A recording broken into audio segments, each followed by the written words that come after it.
हर कोई अच्छे मूड में था और कन्हैया से बेहद खुश था। वो न केवल बहुत आकर्षक था, बल्कि ऐसा लगता था कि उसके पास बहुत सारी शातिर योजनाएं भी थी। लेकिन कन्हैया की हालत खराब देखकर हर कोई परेशान हो गया। तभी बड़े मोटू गब्बर ने कहा, अरे घबराने की कोई बात नहीं है। पहली बार इन जादुई जड़ी बूटियों को खाने पर काले खून की उल्टी होना आम बात है। मुझे तो ये जानकर खुशी हो रही है कि छोटा उस्ताद पागलों जैसी हरकतें नहीं कर रहा है।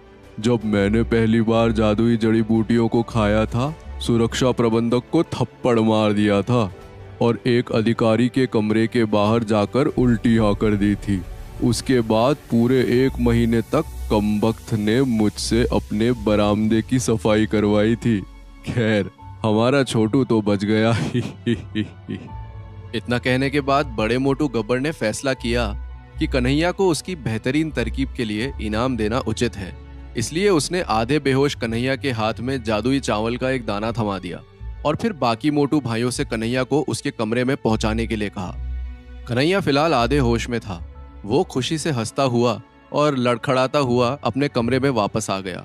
हालांकि बाकी मोटू भाइयों ने उसकी मदद करने की कोशिश की, लेकिन शायद नशे की वजह से कन्हैया में कुछ ज्यादा ही जोश आ गया था। इसलिए वो अकेले ही गिरता पड़ता अपने कमरे तक गया।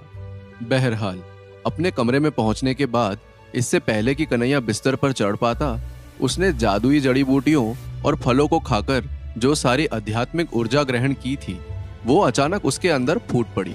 उसका सिर घूम गया और वो मुंह के बल जमीन पर गिर गया, जहां उसने तुरंत खर्राटे लेना शुरू कर दिया। हालांकि इसके बाद वो उठ नहीं सका और जमीन पर ही पड़ा रहा, लेकिन पूरी रात वो अद्भुत ढंग से सोया। अगली सुबह जब उसने अपनी आंखें खोली तो उसकी आंखें खुशी से चमक उठीं। उसने नीचे देखा और पाया कि वो पिछले दिन की तुलना में अधिक मोटा हो गया था। इसके अलावा उसकी त्वचा गंदगी की चिपचिपी परत से ढकी हुई थी। ये देखकर उसे अजीब सी शर्मिंदगी हुई और उसे लगा कि शायद उसने नशे की हालत में अपने कपड़े गंदे कर दिए हैं। जब वो नहाने के लिए जल्दी से बाहर निकला तो बड़े मोटू गब्बर और अन्य मोटू भाई बाकी लोगों के लिए नाश्ता तैयार कर रहे थे। जब उन्होंने कन्हैया की घिसी पिटी शक्ल देखी तो वो हंसने लगे और कहने लगे,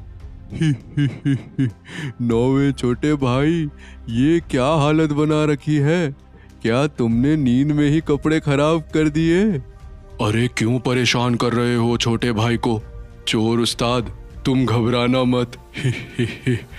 तुमने नींद में अपने कपड़े खराब नहीं किए हैं। ये सारी गंदगी तुम्हारे शरीर की अशुद्धियों से आई है। एक बार जब तुम इससे छुटकारा पालोगे तो तुम्हारे लिए साधना करना बहुत आसान हो जाएगा। हाँ, सही कहा। बल्कि मेरी मानो तो कुछ दिनों की छुट्टी ले लो। चिंता मत करो, हमें किसी भी तरह तुम्हारी मदद की जरूरत नहीं पड़ेगी। वैसे भी तुम इतने नाजुक हो कि तुमसे काम करवाने का मन ही नहीं करता। कुछ दिनों बाद जब तुम ठीक हो जाओ तो फिर से काम करना शुरू कर देना। अरे काम को छोड़ो और अपने जादुई चावल को याद करो। उस जादुई चावल के उस दाने के बारे में मत भूलना जो बड़े मोटू भाई ने तुम्हें दिया था। इससे पहले कि वो खराब हो जाए, उसे जल्दी से खा लेना। ये सुनकर कन्हैया के चेहरे पे मुस्कुराहट आ गई। उसने कहा, ठीक है भाई लोगों, मदद के लिए शुक्रिया। अब मैं पहले नहा लेता हूँ। अगर किसी लड़की ने मुझे ऐसे देख लिया तो खामखा बेइज्जती हो जाएगी। इतना कहकर कन्हैया तुरंत बाथरूम की ओर भाग गया। नहाने के बाद काफी तरोताजा महसूस करते हुए कन्हैया अपने कमरे में लौट आया और उसने चूल्हे से कछुए के आकार की कढ़ाई उठा ली। फिर वो दोबारा बाहर गया और उसमें पानी भरकर लौट आया। इसके बाद उसने फिर से कढ़ाई को चूल्हे पर रख दिया। फिर उसने जादुई चावल की जांच करने के लिए उसके दाने को बाहर निकाला। ये चावल का दाना आम चावल के दाने जैसा बिल्कुल नहीं था। ये जादुई चावल का दाना कन्हैया के अंगूठे के आकार का था और दिखने में पारदर्शी होने के साथ साथ अजीब सी खुशबू से भरा हुआ था। कन्हैया ने आ भरते हुए लकड़ी के कुछ टुकड़े चूल्हे में फेंके, फिर आग जला दी और कहा, वाह, ये चावल कम और कांच का टुकड़ा ज्यादा लग रहा है। अगर अमर साधक इस चीज को खाते हैं तो ये जरूर कमाल का होगा। इतना कहकर उसने नीचे आग की ओर देखा और अपनी जीभ चटकाई। आग में जलती हुई लकड़ियों पर दोबारा नजर डालने पर कन्हैया को एहसास हुआ कि वो लकड़ी के साधारण टुकड़े नहीं थे। उन्हें देखकर कन्हैया ने कहा, इन अमर लोगों के भी अलग अलग ही ठाठ हैं। इनकी तो आग भी अलग है। यह कोई साधारण आग नहीं है। ये मेरे गांव की आग से भी तेज जलती है और बहुत ज्यादा गर्म भी है। लगभग इसी समय आग पहले से भी ज्यादा तेज जलने लगी और कछुए के खोल की कड़ाही के पीछे उकेरे गए डिजाइनों में से एक जलना शुरू हो गया, जो कछुए की पूंछ की तरह दिखाई देने लगा। इसके बाद जल्द ही पूरा डिजाइन चमकने लगा। कन्हैया ने पहले तो आश्चर्य से देखा, फिर खुद ही को शाबाशी देते हुए कहा, वैसे मानना पड़ेगा, मेरी नजर कमाल है। मैं जानता था कि ये किसी प्रकार का खजाना है। बड़ा मोटू भाई मुझे बेवजह दूसरी कढ़ाइयाँ दिखा रहा था। उसे तो पता भी नहीं होगा कि ये कढ़ाई उसकी कढ़ाई से कहीं ज्यादा बेहतर है। अच्छा हुआ जो मैंने इस कढ़ाई को चुना। कम से कम किसी चीज में तो मैं सभी मोटू भाइयों से आगे हूँ। इतना कहने के बाद कन्हैया ने तुरंत जादुई चावल के दाने को कढ़ाई के उबलते हुए पानी में डाल दिया। फिर वो दिव्य ऊर्जा नियंत्रण कला की बांस की किताब खोलकर एक तरफ बैठ गया और किताब की पहली तस्वीर में बनी हुई योग मुद्राओं और सांस लेने की तकनीक की नकल करते हुए कन्हैया ने साधना शुरू करी। उसने अभी शुरुआत ही की थी कि अचानक उसकी आंखें चौड़ी हो गई। कन्हैया के लिए जिस मुद्रा को एक दिन पहले एक बार बनाना मुश्किल था, अब उसे काफी देर तक बनाए रखना बहुत आसान हो गया था। वास्तव में अब कन्हैया बहुत सहज महसूस कर रहा था। इसके अलावा सांस लेने की तकनीक से अब उसे ऐसा महसूस नहीं हो रहा था कि उसका दम घुट रहा हो। इसके बजाय उसे एक बहुत ही सुखद एहसास महसूस हो रहा था। इसके अलावा आज से पहले वो केवल 3 या 4 सांस तक ही इस योग आसन को बनाए रख सकता था, लेकिन इस बार 7 या 8 सांसों के बाद भी उसे जरा सा भी दर्द या परेशानी महसूस नहीं हुई। लेकिन कन्हैया भी इतनी जल्दी विश्वास करने वाला नहीं था, इसलिए अपने उत्साह को दबाते हुए कन्हैया ने शांति से तब तक उस योग आसन का अभ्यास जारी रखा जब तक कि 30 सांसें बीत नहीं गई। इसके बाद जब वो आखिरकार कमजोर और असहज महसूस करने लगा, तो दिव्य ऊर्जा का एक छोटा सा कतरा अचानक उसके अंदर प्रकट हुआ। ये बहुत ठंडा था और तेजी से इधर उधर घूम रहा था, लेकिन इससे पहले कि वो दिव्य ऊर्जा का कतरा कन्हैया के शरीर का पूरा चक्कर लगा पाता, वो गायब हो गया। अगर इस वक्त कोई और साधक यहाँ होता तो शायद निराश हो जाता, लेकिन कन्हैया इतना उत्साहित था कि वो अपने पैरों पर खड़ा हो गया और उसने खुश होकर कहा, दिव्य ऊर्जा, आखिरकार दिव्य ऊर्जा प्रकट हो ही गई। वैसे ये दिव्य ऊर्जा कब तक मुझसे बच सकती थी? इसे तो प्रकट होना ही था, क्योंकि नामुमकिन जैसा शब्द तो कन्हैया के शब्दकोश में है ही नहीं। इसके बाद उत्साह से भरा कन्हैया अपने कमरे में आगे पीछे टहलने लगा। फिर कुछ देर सोचने के बाद वो इस नतीजे पर पहुंचा कि दिव्य ऊर्जा का उन सभी जादुई जड़ी बूटियों और मशरूम से तो कुछ लेना देना जरूर है जो उसने कल रात खाई थी। इस नतीजे पर पहुंचने के बाद कन्हैया खुश होने के बजाय बड़े मोटू गब्बर को कोसने लगा। उसने कहा, अजीब लोग हैं, सारे काम बिना बताए ही करते हैं। पहले वो राज ऋषि सुदर्शन कमीना बिना बताए सीधा हवा में उड़ाकर यहाँ ले आया, और अब ये कमबख्त बड़ा मोटू गब्बर। अगर ये पहले ही बता देता कि जादुई मशरूम और जड़ी बूटियों को खाने से इतना फायदा होगा तो मैं थोड़ी और खा लेता। मुझे लगता है शंभाला के सारे आदमी थोड़े सटके हुए हैं, हमेशा सस्पेंस बना के काम करते हैं। खैर, वैसे अब समझ आया कि बड़ा मोटू गब्बर ऐसा क्यों कह रहा था कि प्रशासन विभाग की सीढ़ी चढ़ने के बजाय वो रसोई विभाग में खाना बनाते हुए मरना पसंद करेगा। अब अगर फ्री में इतनी सारी जादुई जड़ी बूटियां और बाकी चीजें खाने को मिलेंगी तो कोई बेवकूफ ही होगा जो काम करेगा। बेटा कन्हैया, लगता है तेरी किस्मत खुल गई है। जियो राज ऋषि सुदर्शन, जियो। क्या सही जगह लाकर पटका है। भगवान करे तुम्हारे बच्चे जिए और जब तक जिए तुम्हारा खून पिए। चल यार, अब बहुत मटरगश्ती हो गई, अब थोड़ा काम पे भी ध्यान देना पड़ेगा। इतना कहकर कन्हैया एक बार फिर से साधना करने लगा और इस बार वो पूरी 60 सांसों तक आसन बनाए रखने और सांस लेने में कामयाब हुआ। इसके बाद कन्हैया को अपने शरीर में दिव्य ऊर्जा का एक प्रवाह दिखाई दिया। ये दिव्य ऊर्जा लगभग एक धारा जैसी थी जो तेजी से उसके शरीर में फैल गई। दिव्य ऊर्जा को महसूस करते ही कन्हैया ने बांस की किताब में बनी तस्वीर के हिसाब से दिव्य ऊर्जा का मार्गदर्शन करना शुरू कर दिया। जल्द ही दिव्य ऊर्जा उसके शरीर से उसी तरह प्रवाहित होने लगी जिस तरह वो चाहता था। उसने पहली तस्वीर में बताए गए योग आसन को बनाए रखा और जैसे जैसे दिव्य ऊर्जा उसके शरीर में प्रवाहित हुई, वो अपने शरीर के अलग अलग हिस्सों से निकलने वाली ठंडक की धाराओं को महसूस करने लगा। कुछ ही देर में वो छोटी सी एक निरंतर बहने वाली धारा की तरह हो गई जो उसकी कुंडलिनी शक्ति के सभी चक्रों से होकर बहने लगी। फिर देखते ही देखते कन्हैया के अंदर एक कपकपी दौड़ गई और ऐसा लगा जैसे उसके दिमाग से कोहरे की एक परत अचानक हट गई हो। साथ ही उसके शरीर से गड़गड़ाहट की आवाज गूंज उठी। इसके बाद कन्हैया अचानक पहले से ज्यादा हल्का और चुस्त महसूस करने लगा। उसी समय उसके पूरे शरीर के छिद्रों से गंदगी बाहर निकलने लगी, लेकिन पिछली बार की तरह इस बार उसके अंदर दिव्य ऊर्जा की धारा गायब नहीं हुई, बल्कि वहीं बनी रही और लगातार उसके शरीर में घूमती रही। कन्हैया ने अपनी आंखें खोली और वो पहले से भी अधिक चमकने लगी। उसका दिमाग भी थोड़ा तेज चलने लगा और उसका शरीर हल्का और तेज महसूस करने लगा। ये महसूस करते ही कन्हैया ने उत्साह से चिल्लाकर कहा, वाह, दिव्य ऊर्जा की लगातार बहने वाली धारा! ये संकेत है कि मैंने दिव्य ऊर्जा नियंत्रण कला के पहले स्तर को पार कर लिया है। इसका मतलब ये भी है। लेकिन इससे पहले कि कन्हैया आगे कुछ कह पाता, उसकी नजर अचानक अपने शरीर पर पड़ी और वो बुरी तरह से चौंक गया। उसका पूरा शरीर गंदगी से भर चुका था और एक बार फिर से उसके कपड़े खराब हो गए। ये देखकर कन्हैया तुरंत वॉशरूम की ओर भागा। जब बड़े मोटू गब्बर और अन्य मोटू भाई लोगों ने कन्हैया को देखा तो उन्होंने एक दूसरे से नजरें मिलाई और हंसने लगे, लेकिन साथ ही वो थोड़ा हैरान भी थे क्योंकि कन्हैया बहुत जल्दी पहले स्तर पर पहुंच गया था। बहरहाल बाथरूम से वापस अपने कमरे में लौटने के बाद कन्हैया ने एक गहरी सांस ली और फिर उसने बांस की किताब को ज्यादा बारीकी से पढ़ना शुरू कर दिया।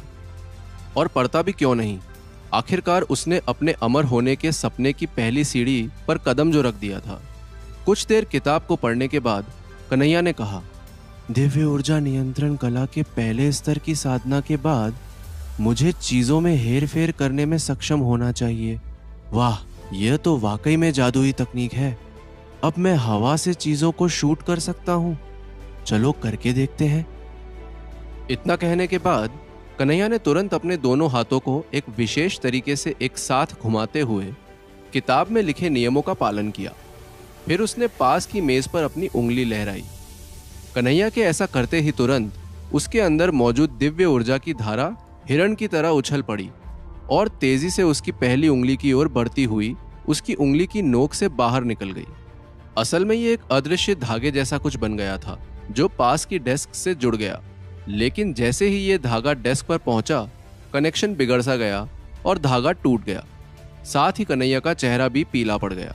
लेकिन कन्हैया ने हार नहीं मानी। उसने कुछ देर के लिए आराम किया। फिर उसने जो कुछ भी किया था उसके बारे में गहराई से सोचने लगा।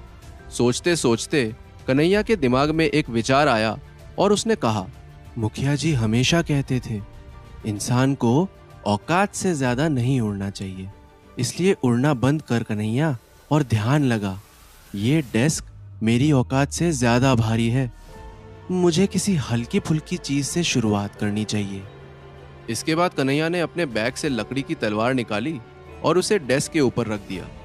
हालांकि कन्हैया ये तो नहीं जानता था कि तलवार किस प्रकार की लकड़ी से बनी है, लेकिन डेस्क की तुलना में बहुत हल्की होने के बावजूद ये अभी भी असामान्य रूप से भारी लग रही थी। फिर भी कन्हैया ने कोशिश की। उसने अपनी उंगली उसकी ओर घुमाई और अचानक से लकड़ी की तलवार हिल गई। फिर धीरे धीरे 1 इंच ऊपर हवा में तैर गई, लेकिन अगले ही पल कन्हैया को चक्कर आया और लकड़ी की तलवार वापस डेस्क पर गिर गई। आखिर कन्हैया को चक्कर क्यों आया और लकड़ी की तलवार नीचे क्यों गिर गई? क्या कन्हैया अभी पूरी तरह से तैयार नहीं था, या कहीं उसकी दिव्य ऊर्जा खत्म तो नहीं हो गई थी? आखिर उस जादुई चावल के दाने का राज क्या था? क्या कन्हैया पूरी कर पाएगा अपनी अमर साधना? जानने के लिए सुनिए आयुष्मान भव का अगला एपिसोड सिर्फ पॉकेट एफएम पर। तलवार को हवा में उड़ाने के चक्कर में कन्हैया को चक्कर आने लगे और उसके पैर लड़खड़ा गए, लेकिन कन्हैया ने खुद को संभाल लिया। वैसे देखा जाए तो अगर इस वक्त कन्हैया की जगह कोई और होता तो निराश हो जाता, पर कन्हैया तो कन्हैया था। वो निराश नहीं हुआ, बल्कि उसने फिर से कोशिश करने का मन बना लिया और बहुत बार कोशिश करने के बाद आखिरकार वो तलवार को ऊपर उठाने में कामयाब हो गया। जल्द ही वो तलवार को 10 इंच ऊपर उठाने लगा, फिर 20, फिर 30। इसी तरह शाम ढलने तक वो लकड़ी की तलवार को एक सीधी रेखा में उड़ाने में कामयाब हो गया। हालांकि ये बहुत तेज नहीं था और वो इसे पूरी तरह से मोड़ नहीं सका, लेकिन फिर भी तलवार उतनी आसानी से नीचे नहीं गिरी जितना कि पहली बार कोशिश करने पर गिरी थी। ये देखकर कन्हैया ने खुशी से चहकते हुए कहा, क्या बात है, अब से मैं कन्हैया कश्यप एक अमर हूँ। फिर वो गर्व से अपने पैरों पर खड़ा हो गया। उसने अपना बायां हाथ अपनी पीठ के पीछे रखा और फिर अपना दाहिना हाथ हवा में लहराया, जिससे लकड़ी की तलवार उसके कमरे में अस्थिर रूप से आगे पीछे उड़ने लगी। लेकिन फिर धीरे धीरे कन्हैया की दिव्य ऊर्जा अस्थिर होने लगी, इसलिए उसने लकड़ी की तलवार हटा दी और साधना का अभ्यास जारी रखा। बाद में उसे कढ़ाई से आ रही एक सुगंधित खुशबू का एहसास हुआ, जिससे उसने अपना सिर उठाया और खुशबू को गहराई तक सूंघने लगा। खुशबू अंदर जाते ही कन्हैया को अचानक भूख लगने लगी और उसने खुद से ही कहा, धत तेरे की, मैं तो सुबह से साधना करने में लगा हुआ था, खाना खाना तो भूल ही गया। अब पहले पेट पूजा, बाद में काम दूजा। इतना कहकर कन्हैया तुरंत आगे बढ़ा और उसने जादुई चावल को देखने के लिए कढ़ाई का ढक्कन उठाया। जैसे ही उसने ऐसा किया, जादुई चावल की तेज खुशबू बाहर आने लगी। इसके अलावा चावल की सतह पर एक शानदार चमकदार चांदी का डिजाइन दिखाई देने लगा। डिजाइन स्पष्ट रूप से दिखाई दे रहा था और जब कन्हैया ने इसे करीब से देखा तो उसे अचानक प्रकाश में खो जाने का एहसास हुआ। लेकिन कुछ समय बाद वो डिजाइन फीका पड़ने लगा। ये देखकर कन्हैया ने अपनी आंखें सिकोड़ ली और कुछ देर सोचने के बाद उसने जादुई चावल के दाने को करीब से देखने के लिए अपने हाथ में पकड़ लिया। फिर उसने कहा, अजीब जगह है, यह बकरी के सींग जितना बड़ा चावल का दाना क्या काफी नहीं था, जो अब इस पर डिजाइन भी दिखाई देने लगी है। अरे भाई, खाना चाहिए, डिजाइनर कपड़े नहीं। वैसे ये डिजाइन थोड़ा जाना पहचाना सा लग रहा है। कुछ देर तक डिजाइन को देखने के बाद अचानक कन्हैया की आंखें चमक उठी। उसने चूल्हे के नीचे देखने के लिए अपना सिर झुकाया और देखा कि आग बहुत पहले ही बुझ चुकी है। लकड़ी के टुकड़े अब राख से ज्यादा कुछ नहीं थे और कड़ाही पर मौजूद डिजाइन मिट चुका था। लेकिन कन्हैया फिर भी बता सकता था कि चावल के दाने पर चांदी का डिजाइन वही डिजाइन था जो कढ़ाई के पीछे था। इसके बाद वैसे तो कन्हैया को बहुत ज्यादा भूख लग रही थी, लेकिन फिर भी उसने फिलहाल चावल ना खाने का निर्णय लिया। उसने चावल के दाने को अपने बैग में रख लिया। फिर कुछ देर सोचने के बाद वो बड़े मोटू गब्बर और मोटू भाई लोगों से मिलने के लिए अपनी झोपड़ी से बाहर निकल आया। बाहर आते ही कन्हैया ने बिल्कुल किसी गरीब भिखारी जैसा चेहरा बना लिया और उसे देखकर ऐसा लगने लगा मानो जैसे उसने बहुत दिनों से कुछ भी नहीं खाया हो। जब बड़े मोटू गब्बर की नजर कन्हैया पर पड़ी तो उसने चौंकते हुए कहा, अरे छोटू उस्ताद, तुम्हें क्या हुआ? लगता है तुमने काफी दिनों से ठीक से खाना नहीं खाया है। आओ मेरे साथ, आओ। इतना कहकर बड़ा मोटू कन्हैया को खाना खिलाने ले गया। बड़े मोटू गब्बर के साथ जाते जाते कन्हैया ने एक बार फिर से खुद को शाबाशी दी और मन ही मन कहा, या तो मैं बहुत अच्छा एक्टर हूँ या फिर ये सब के सब बेवकूफ। खैर, जो भी हो, मुझे क्या, मुझे तो खाना खाने से मतलब है। अपना काम हो बनता तो भाड़ में जाए जनता। इस तरह पलक झपकते ही आधा महीना बीत गया और कन्हैया की साधना की प्रगति एक बार फिर से धीमी हो गई। अलबत्ता थोड़ी पूछताछ के बाद कन्हैया को यह जरूर पता चला कि जादुई चावल पकाते वक्त उस पर चांदी के डिजाइन कभी नहीं दिखाई देते। इसलिए कन्हैया की जिज्ञासा निश्चित रूप से बढ़ गई। जितना उसने इसके बारे में जाना, उतना ही उसे लगने लगा कि चावल के इस जादुई दाने में कुछ तो खास है। बहरहाल कुछ दिनों बाद तीसरे मोटू कालिया को सामान खरीदने के लिए रसोई विभाग से बाहर जाना पड़ा, जिससे कन्हैया को भंडार गृह में घुसने का सही मौका मिला। ये एक ऐसी जगह थी जहां रसोई से जुड़े खाने पीने के सामानों से लेकर साधना के बारे में सामान्य जानकारी तक सब कुछ था। भंडार गृह से जानकारियां हासिल करने के बाद अपनी झोपड़ी में वापस जाते समय कन्हैया ने अपने दिल में भरे उत्साह को छुपाने की पूरी कोशिश की। अपनी झोपड़ी का दरवाजा बंद करने के बाद उसने तुरंत जादुई चावल का दाना निकाला और उस पर बनी चांदी की डिजाइन को देखा। फिर धीरे धीरे कन्हैया के चेहरे पर हैरानी के भाव उभर आए और उसने खुद से ही कहा, जब अमर लोग साधना का अभ्यास करते हैं तो उन्हें 3 शक्तियां प्राप्त होती है। इन 3 शक्तियों के बिना अमर साधना नहीं की जा सकती। पहली शक्ति है जड़ी बूटियों की जानकारी और उन्हें एक दूसरे में मिलाने की कला। दूसरी शक्ति है किसी भी चीज का आकार प्रकार बदलना या कोई नया हथियार बनाना। और तीसरी शक्ति है आत्मा की शक्ति। असल में आत्मा की शक्ति एक विशेष तकनीक थी जिसमें दिव्य ऊर्जा कुछ चीजों में डाला जाता है। ये एक विशेष प्रकार का जादू होता है जो प्रकृति के नियमों तक को चुनौती दे सकता है। लेकिन दुर्भाग्य से इस जादुई तकनीक पर रोक लगाई हुई थी, जिसका मतलब था कि अगर आपने इस जादू का सही से इस्तेमाल किया तो जिस चीज में आपने दिव्य ऊर्जा को डाला है वो बहुत शक्तिशाली हो जाएगी। लेकिन अगर आपने गलती कर दी तो फिर वो चीज पूरी तरह से बर्बाद हो जाएगी। आत्मा की शक्ति के बारे में सोचते हुए कन्हैया ने कहा, यार ये आत्मा की शक्ति वाला जादू है तो बड़े कमाल की चीज। अगर मैं इसे अच्छे से सीख लूं तो मजा आ जाएगा। इस जादुई तकनीक के बारे में सबसे अच्छी बात तो ये है कि इसे बार बार किया जा सकता है और हर बार सफलता से आत्मा की शक्ति के प्रभाव को 10 गुना बढ़ाया जा सकता है। लेकिन सोच ले बेटा कन्हैया, तेरी सिर्फ एक छोटी सी गलती तुझे बहुत भारी भी पड़ सकती है। बड़े बड़े संत महात्मा भी इस तकनीक का इस्तेमाल करने से डरते हैं। इतना कहने के बाद कन्हैया फिर से अपनी जादुई चावल के दाने की जांच करने लगा और उस डिजाइन को देखकर उसने कहा, इतना तो तय है कि मेरी जादुई चावल के दाने पर जो डिजाइन है वो वही डिजाइन है जो मुझे प्राचीन ग्रंथों में दिखाई दी थी। लेकिन इस जादुई चावल के दाने पर वो डिजाइन आई कहां से? तभी अचानक से कन्हैया ने अपनी कछुए के आकार की कढ़ाई की ओर देखा। उसके पीछे 10 हल्की सजावटी रेखाएं थी और जब कन्हैया ने उन्हें गौर से देखा तो उसका दिल इतनी जोर से धड़कने लगा मानो जैसे उसका दिल अभी उसकी छाती से बाहर निकलने वाला है। कन्हैया समझ गया कि जादुई चावल पर जो डिजाइन दिखाई दे रही है उस डिजाइन का स्रोत कोई और नहीं बल्कि उसकी कढ़ाई ही है।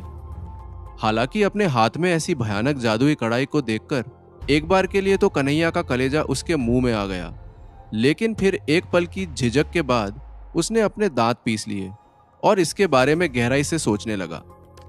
असल में कन्हैया को एक बहुत बुरी आदत थी। जब वो किसी बात को पकड़ लेता था तो फिर उसे तब तक नहीं छोड़ता था जब तक उसकी तह तक नहीं पहुंच जाता। ऐसा ही कुछ इस वक्त कन्हैया के साथ हो रहा था और अगर वो इस रहस्य की तह तक नहीं जाता तो उसे नींद नहीं आती। लेकिन कन्हैया इसके बारे में किसी से पूछ भी नहीं सकता था, क्योंकि एक तो ये ऐसा जादू था जिस पर रोक लगाई गई थी और दूसरा वो जानता था कि उसकी कढ़ाई कुछ असाधारण है और अगर किसी और को कढ़ाई के बारे में पता चला तो शायद कन्हैया से उसकी कढ़ाई छीनी जा सकती थी। बहरहाल कन्हैया ने आधी रात तक इंतजार किया, फिर चुपचाप कढ़ाई की ओर चला गया। उसने एक गहरी सांस ली और बहुत देर तक इस बारे में सोचा कि अगर वो असफल हुआ तो क्या होगा। लेकिन फिर उसने तय कर लिया कि एक बार तो वो इस तकनीक का इस्तेमाल करके जरूर देखेगा। इसलिए कन्हैया ने अपनी लकड़ी की तलवार निकाली और उसे कढ़ाई के अंदर उसी तरह डाल दिया जैसे जादुई चावल के दाने को डाला था। लेकिन जब एक लंबे इंतजार के बाद भी कुछ नहीं हुआ तो कन्हैया ने अपनी कढ़ाई पर बने पैटर्न को देखा और फिर चूल्हे की ओर देखा। चूल्हे में राख के अलावा कुछ भी नहीं बचा था। इसलिए कन्हैया ने खुद से ही कहा, इस लकड़ी को भी अभी खत्म होना था। एक तो इस रसोई विभाग का मुझे कुछ समझ नहीं आता। पता नहीं ये लोग हमें खुद के इस्तेमाल के लिए लकड़ियां क्यों नहीं देते। माना कि रसोइयों का खाना पीना रसोई विभाग में ही होता है, लेकिन खाने पीने के अलावा और भी काम होते हैं। वैसे और कोई काम तो क्या ही होता है, यहाँ किसी को खाने पीने के अलावा कुछ नहीं सूझता। खैर अब जो है सो है। फिलहाल तो मुझे बड़े मोटू गब्बर के पास जाना पड़ेगा और उसे फिर से कोई कहानी सुनानी पड़ेगी, तब जाकर लकड़ियां मिलेगी। इतना कहते कहते कन्हैया बड़े मोटू गब्बर के पास पहुंच गया और उसे मनगढ़ंत कहानी सुनाकर किसी तरह ढेर सारी जलाऊ लकड़ी लेकर आ गया। आग जलाने के बाद कन्हैया ने एक बार फिर से कढ़ाई पर बने डिजाइन पर ध्यान केंद्रित किया। जैसे ही लकड़ी जली, डिजाइन जल उठा। यह देखकर कन्हैया का दिल उत्साह से धड़कने लगा और फिर अचानक लकड़ी की तलवार चकाचौंध चांदी की रोशनी से चमकने लगी। उस रोशनी से डरकर पहले तो कन्हैया कुछ कदम पीछे चला गया। फिर जब रोशनी धीरे धीरे कम हो गई तो कन्हैया ने एक गहरी सांस ली और ध्यान से कढ़ाई की ओर बढ़ गया। लकड़ी की तलवार पर जादुई चावल के दाने की तरह एक चमकदार चांदी का डिजाइन था, जो धीरे धीरे गहरे चांदी के रंग में बदल गया। अब वो लकड़ी की तलवार पहले से अलग दिखाई दे रही थी। हालांकि वो तलवार अभी भी लकड़ी की ही बनी हुई थी, लेकिन उसे देखकर ऐसा भ्रम हो रहा था कि वो धातु से बनी है। बहरहाल, जैसे ही कन्हैया ने सावधानी से तलवार को कढ़ाई से बाहर निकाला, कन्हैया की आंखें चमक उठी। वो तलवार भारी लग रही थी और उसे एक खास ठंडक भी महसूस हो रही थी। उसे देखकर कन्हैया ने उछलते हुए कहा, जियो मेरे लाल, तूने तो कमाल कर दिया कन्हैया। इस जादू ने अपना काम कर दिया। लकड़ी की तलवार पर मेरा पहला प्रयोग सफल रहा। इतना कहकर कन्हैया ने खुशी से तलवार को सहलाया, फिर कढ़ाई पर नजर डाली और यह सोचने लगा कि उसे कढ़ाई के साथ क्या करना चाहिए। अंत में उसने कढ़ाई को वहीं रखने का फैसला किया जहां वो हमेशा रखा करता था, क्योंकि कन्हैया जानता था कि जितना ज्यादा वो इसे एक सामान्य कढ़ाई की तरह मानेगा, उतना ही कम कोई इस पर ध्यान देगा। जहां तक जादुई चावल के दाने की बात थी, तो कन्हैया ने इसे समय के साथ थोड़ा थोड़ा करके खाने का फैसला किया। इसके अलावा अब कन्हैया को इस बात का भी ध्यान रखना था कि उसकी लकड़ी की तलवार किसी को ना दिखे, इसलिए वो मन ही मन कुछ तिकड़म भिड़ाने लगा। कुछ देर सोचने के बाद जब उसने तय कर लिया कि उसे तलवार के साथ क्या करना है, तो उसने तुरंत अपने कमरे को साफ सुथरा किया। फिर लापरवाही से बाहर चला गया और ऐसे जताने लगा मानो जैसे कुछ हुआ ही नहीं है। अगले कुछ दिनों में उसने रसोई विभाग से कुछ तरल पदार्थ चुराने शुरू कर दिए, जिनका इस्तेमाल उसने तलवार को रंगने के लिए किया, जिससे वो चमकीली और रंगीन हो गई। हालांकि ये सब करने से कुछ हद तक कन्हैया की तलवार भद्दी लग रही थी, लेकिन फिलहाल सबसे महत्वपूर्ण बात यह थी कि कन्हैया ने डिजाइन को इतनी अच्छी तरह से ढक दिया था कि वो बिल्कुल भी दिखाई नहीं दे रही थी।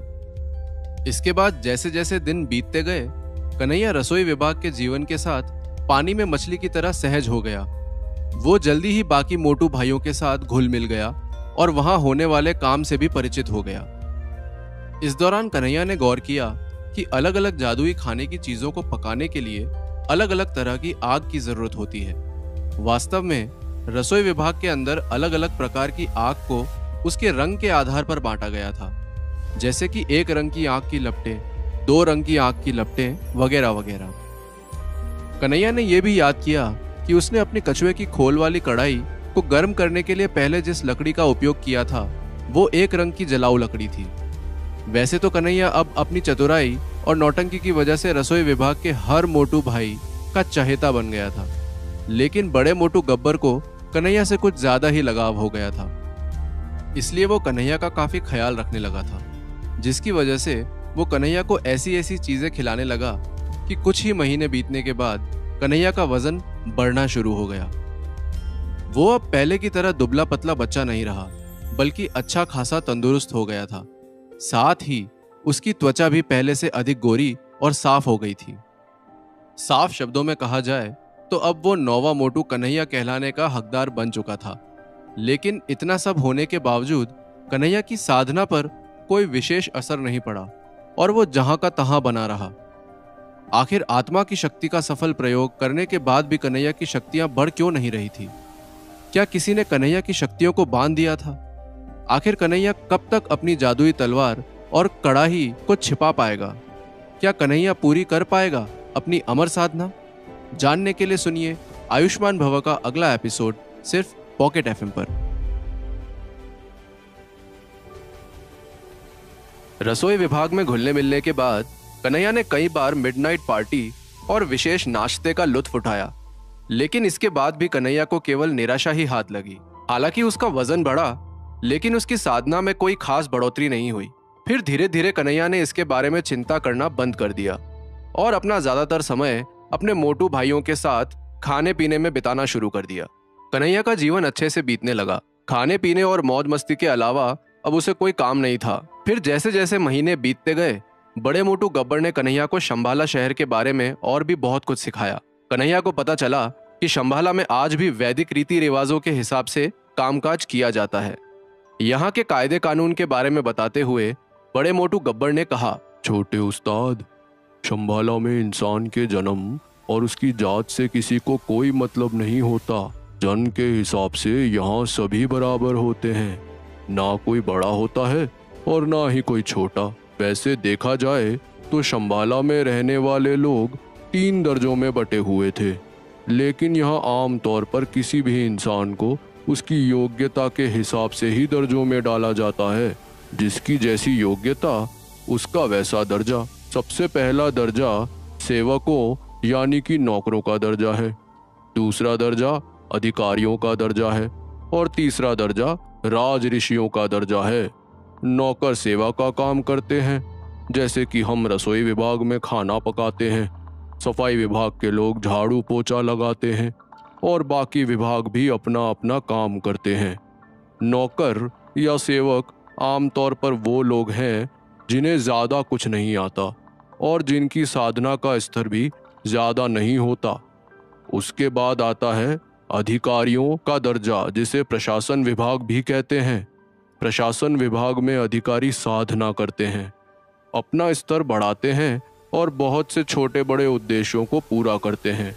कोई भी नौकर जो दिव्य ऊर्जा नियंत्रित करने की कला के तीसरे स्तर तक साधना का अभ्यास कर सकता है, वो अपना दर्जा बदलने के लिए आवेदन कर सकता है और बाकी नौकरों को अग्नि परीक्षा में चुनौती दे सकता है। फिर जो भी अग्नि परीक्षा में सफल हो जाता है, वो अधिकारियों के दर्जे तक पहुंचकर आधिकारिक कामों में शामिल हो सकता है। अधिकारियों के बाद आते हैं राज ऋषि दर्जे के लोग। राज ऋषि सबसे ऊपर के साधक होते हैं। इनके पास दिव्य शक्तियां होती है और एक तरीके से यही लोग शंभाला को चलाते हैं। ये सुनकर कन्हैया ने कहा, बड़े भाई, यहाँ तक का तरीका तो बहुत अच्छा है, लेकिन मुझे ये सब जानकर क्या करना है? जिस गली जाना ही नहीं उसका रास्ता पूछने से क्या मतलब? मुझे तो अपने रसोई विभाग से मतलब है, क्योंकि अभी कन्हैया ने इतना कहा ही था कि तभी बड़े मोटू गब्बर ने हंसकर कन्हैया की बात को काटते हुए कहा, क्योंकि प्रशासन विभाग की सीढ़ी चढ़ने के बजाय तो मैं रसोई विभाग में खाना बनाते हुए मरना पसंद करूंगा। बहुत खूब छोटे उस्ताद, देखना एक दिन तुम महान रसोइये बनोगे। बड़े मोटू गब्बर की बात सुनते ही कन्हैया भी ठहाके मारकर हंसने लगा। बहरहाल ऐसे ही हंसते खेलते कन्हैया के दिन गुजरने लगे। फिर एक दिन प्रशासनिक विभाग की ओर से 7वें मोटू भाई को सामान खरीदने के लिए बाजार जाने को कहा गया, लेकिन वो कुछ अन्य मामलों में व्यस्त हो गया। परिणाम स्वरूप बड़े मोटू गब्बर ने कन्हैया को बुलाया और उसे 7वें मोटू भाई की जगह बाजार जाने को कहा। ये सुनते ही कन्हैया की जान हलक में आ गई, क्योंकि उसे कुछ महीने पहले प्रेम चोपड़ा की दी हुई धमकी याद आ गई। जब कन्हैया यहाँ आया था तब प्रेम चोपड़ा ने उसे जान से मारने की धमकी दी थी। हालांकि उस बात को काफी वक्त बीत चुका था और शायद अब चिंता की कोई बात नहीं थी, लेकिन फिर भी कन्हैया अपनी चिंता से छुटकारा नहीं पा सका। इसलिए जाने से पहले वो अपने कमरे में वापस गया और उसने एक के ऊपर एक 6 लंबे चमड़े के कोट पहन लिए। जब उसने इतने सारे कपड़े पहने तो वो गोल गेंद जैसा दिखने लगा। पर कन्हैया यहीं नहीं रुका। इतने सारे कपड़े पहनने के बाद आखिरी काम जो उसने किया वो था अपनी कड़ाई को अपनी पीठ पर बांधना, जिससे उसे बहुत सुरक्षित महसूस हुआ। असल में पीठ पर कड़ाई रसोई विभाग की पहचान थी और बड़े मोटू गब्बर ने कन्हैया को बताया था कि जिसकी पीठ पर कड़ाई बंधी होती है लोग उसे दूर से देखकर ही डर जाते हैं। बहरहाल कड़ाई को बांधने के बाद कन्हैया लड़खड़ाते हुए रसोई विभाग से बाहर निकला और पहाड़ से नीचे चला गया। जैसे ही वो शंभाला के हरे चूने के पत्थरों वाले रस्तों पर चला तो उसने सुंदर इमारतों और आंगनों को देखा और मन ही मन कहा, वक्त वाकई में कितनी जल्दी बीतता है। अभी कल ही की तो बात लगती है जब मैं यहाँ आया था और वो अजीब चेहरे वाली बिंदु मुझे इसी रास्ते से रसोई विभाग को लेकर गई थी। किसी ने सच ही कहा है कि जीवन एक सपने की तरह है। वैसे ये कहा किसने था? खैर, किसी ने भी कहा हो, मुद्दे की बात तो ये है कि मैं अपने सपने को जी रहा हूँ। इतना कहकर कन्हैया गर्व से अपना सिर ऊंचा करके आगे बढ़ने लगा। चलते चलते उसका सामना अन्य नौकरों से भी हुआ, जो अपनी आंखों के कोनों से कन्हैया को घूर रहे थे। लेकिन कन्हैया की पीठ पर लटकी कड़ाई को देखकर किसी ने कुछ भी कहने की हिम्मत नहीं की। रास्ते में कन्हैया को कुछ लड़कियां भी दिखाई दी, जो उसे देखकर मुस्कुराने से खुद को रोक नहीं सकी। ये देखकर कन्हैया खुद को पहले से भी अधिक प्रभावशाली महसूस करने लगा। उसने तुरंत अपना सीना चौड़ा किया और आगे बढ़ गया। थोड़ा आगे चलने पर कन्हैया ने देखा कि कुछ नौकर बहुत ज्यादा उत्साहित दिख रहे हैं और शंभाला के 8 पहाड़ों में से तीसरे पहाड़ की चोटी की तरफ भाग रहे हैं। दरअसल तीसरे पहाड़ की चोटी एक ऐसी जगह थी जहां प्रशासनिक विभाग के लोग अक्सर इकट्ठा हुआ करते थे। लेकिन इस वक्त लगभग सभी नौकर बहुत ज्यादा उत्साहित होकर उस दिशा में जा रहे थे। ये सब देखकर कन्हैया थोड़ा हैरान हो गया और उसने तुरंत एक दुबले पतले नौकर को पकड़ लिया, जो पास से ही भाग रहा था। फिर कन्हैया ने उसे सवाल किया, क्यों दोस्त, क्या चल रहा है? आखिर सब लोग उस तरफ ऐसे क्यों भाग रहे हैं जैसे उनकी पूंछ में आग लगी हो? वहां क्या हो रहा है? कन्हैया का सवाल सुनकर उस लड़के ने गुस्से में कन्हैया को ऊपर से नीचे तक घूरते हुए देखा। लेकिन फिर जब उसने कन्हैया की पीठ पर काली कड़ाही लटकी हुई देखी तो अचानक उसके तेवर बदल गए और उसने विनम्रता से कहा, माफ करना भाई, मुझे एहसास ही नहीं हुआ कि आप रसोई विभाग से हैं। दरअसल तीसरे पहाड़ की चोटी पर प्रशासनिक विभाग के 2 अधिकारियों के बीच अग्नि परीक्षा का मुकाबला होने वाला है। सुनने में आया है ये दोनों एक दूसरे के दुश्मन हैं। खैर, दुश्मन हो या ना हो, हमें क्या, हमें तो मुफ्त के मनोरंजन से मतलब है। इतना कहकर वो लड़का जल्दी से चला गया। उसके जाते ही कन्हैया ने मन ही मन कहा, वैसे बंदे की बात में दम तो है। जब फोकट का हो चंदन तो घिसते जा मेरे नंदन। जब चंदन फोकट का मतलब कि मनोरंजन मुफ्त का है तो देखने में क्या जाता है। इतना कहकर कन्हैया ने नौकरों की भीड़ का पीछा किया और जल्दी से तीसरी चोटी की तलहटी की ओर चला गया, जहां एक बड़ा सा मंच था। मंच लगभग 3000 मीटर चौड़ा था और नौकरों की भीड़ से घिरा हुआ था। कुछ ही देर में 2 नौजवान लड़कों ने मंच पर कब्जा कर लिया। दोनों ने शानदार कपड़े पहने थे। उनमें से एक के चेहरे पर चोट का निशान था और दूसरे की त्वचा संगमरमर जैसी सफेद थी। जैसे ही दोनों के बीच लड़ाई शुरू हुई तो पूरा मैदान तेज आवाज से गूंज उठा और जादुई हथियारों की चमक ने उन दोनों को घेर लिया। जख्मी चेहरे वाले लड़के के सामने एक छोटा सा झंडा तैर रहा था, जो अपनी इच्छा से लहरा रहा था, मानो जैसे कोई अदृश्य हाथ उसे लहरा रहा हो। फिर झंडे ने शेर की आकृति बनाई, जिससे आसमान को चीर देने वाली दहाड़ें निकली। उस जख्मी चेहरे वाले लड़के के पास एक छोटी नीली तलवार थी, जो हवा में सीटी बजाती हुई प्रकाश की धारियां छोड़ रही थी और इधर उधर उड़ रही थी।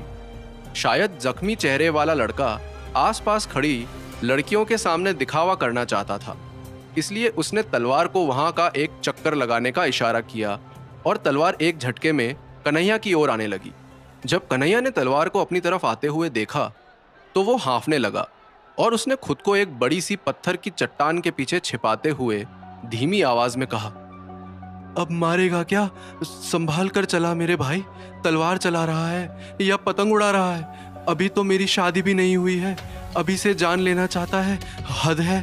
बहरहाल कुछ ही देर में दोनों लड़कों के बीच भयानक लड़ाई शुरू हो गई। दोनों लड़के किसी भी चीज में एक दूसरे से कम नहीं थे, इसलिए एक दूसरे की हत्या करने का इरादा उन पर हावी हो गया और कुछ ही समय में वहां कई घातक परिस्थितियां पैदा हो गई। दोनों बुरी तरह घायल हो गए थे, लेकिन फिर भी रुक नहीं रहे थे। कन्हैया ने पहली बार साधकों को लड़ते हुए देखा था और ये उसकी कल्पना से बहुत अलग था। जिस क्रूर और भयानक तरीके से उन दोनों ने एक दूसरे पर हमला किया, उससे कन्हैया का दिल डर के मारे तेजी से धड़कने लगा और उसने खुद से ही कहा, इन दोनों के दिमाग का स्क्रू ढीला हो गया है क्या? एक तरफ दोनों अमर साधक हैं और दूसरी तरफ दोनों एक दूसरे को मारने पर तुले हैं। जब पता है कि चाहे कुछ भी हो जाए सामने वाला मरेगा नहीं, तो फिर इतना हंगामा करने का क्या मतलब है? मुझे लगता था मैं ही एक्टिंग करता हूँ। यहाँ तो मुझसे भी बड़े बड़े एक्टर मौजूद हैं। निकल ले भैया कन्हैया, नहीं तो पता चला इनकी नौटंकी में तेरा राम नाम सत्य हो जाएगा। अपने लिए अपनी रसोई विभाग की दुनिया ही बेहतर है। इतना कहने के बाद कन्हैया जल्दी से वहां से भागने लगा। तभी अचानक उसने किसी को अपना नाम चिल्लाते हुए सुना, कन्हैया। अपना नाम सुनकर कन्हैया ने अपना सिर घुमाया और देखा कि खूनी धमकी के लेखक श्रीमान प्रेम चोपड़ा जी उसकी दिशा में तेजी से आ रहे हैं। प्रेम चोपड़ा के चेहरे पर गुस्से का भाव था और उसके बगल में एक लकड़ी की तलवार तैर रही थी जो एक असामान्य रोशनी से चमक रही थी। कन्हैया ने जैसे ही पलटकर देखा तो प्रेम चोपड़ा ने अपनी तलवार को हाथ से इशारा किया और तलवार तेजी से कन्हैया की ओर बढ़ने लगी। जब कन्हैया ने उस लकड़ी की तलवार को अपनी दिशा में आते हुए देखा तो उसकी आंखें चौड़ी हो गई और उसने चिल्लाकर कहा, हे भगवान, लगता है इसके अंदर का खलनायक जाग गया है। ये तो मेरी जान लेकर ही छोड़ेगा। पता नहीं आज सबके सब मेरी जान के पीछे क्यों पड़े हैं। बचाओ बचाओ, ये गुंडा मेरी जान के पीछे पड़ा है। अरे कोई तो बचाओ। इस तरह कन्हैया चिल्लाते हुए उल्टी दिशा में भागने लगा। वहां मौजूद सभी लोगों ने कन्हैया की कान फाड़ने वाली चीखों को सुना और उसकी तरफ देखने लगे। यहाँ तक कि सामने लड़ने वाले दोनों लड़कों ने भी एक पल के लिए अपनी लड़ाई रोक दी और कन्हैया की ओर देखने लगे। देखा जाए तो कन्हैया इतनी जोर से चीख रहा था कि वास्तव में प्रेम चोपड़ा भी उसकी चीखों से घबरा गया। लेकिन फिर उसने कन्हैया का नाम चिल्लाया और उसका पीछा करना शुरू कर दिया। हालांकि उसकी तलवार ने कन्हैया को छुआ भी नहीं था, लेकिन फिर भी कन्हैया ऐसे चिल्ला रहा था मानो जैसे कि उस पर तलवार से बार बार वार किया गया हो और उसे गंभीर रूप से घायल कर दिया हो। दरअसल प्रेम चोपड़ा कन्हैया से इतनी नफरत करता था कि जब जब वो कन्हैया को देखता था तो उसके हाथ में खुजली होती थी। लेकिन क्योंकि कन्हैया रसोई विभाग से बाहर नहीं आता था, इसलिए प्रेम चोपड़ा मन मारकर रह जाता था। आज मुद्दत के बाद कन्हैया पहली बार रसोई विभाग से बाहर आया था, तो प्रेम चोपड़ा इस मौके को कैसे छोड़ सकता था। वो चिल्लाते हुए कन्हैया के पीछे भागा और उसने कहा, अबे कन्हैया के बच्चे रुक, तुझे पता है कि कैसे लड़ना है, तो फिर तू भाग क्यों रहा है? ये सुनकर कन्हैया ने भागते हुए जवाब दिया, अबे गधे, खाना खाता है या घास? अगर मुझे पता होता कि कैसे लड़ना है तो मैं भाग क्यों रहा होता? अरे कोई तो सुन लो मेरी, ये पागल आदमी मेरी जान ले लेगा। बचाओ बचाओ बचाओ। कन्हैया की चीखें और भी तेज हो गई और वो एक खरगोश की तरह विपरीत दिशा में भागने लगा। इस बीच पहाड़ की चोटी पर बादलों को छूती हुई एक इमारत में दो आदमी शतरंज का खेल खेल रहे थे। एक अधेड़ उम्र का था और दूसरा बूढ़ा था। अधेड़ उम्र का आदमी कोई और नहीं बल्कि राज ऋषि सुदर्शन था।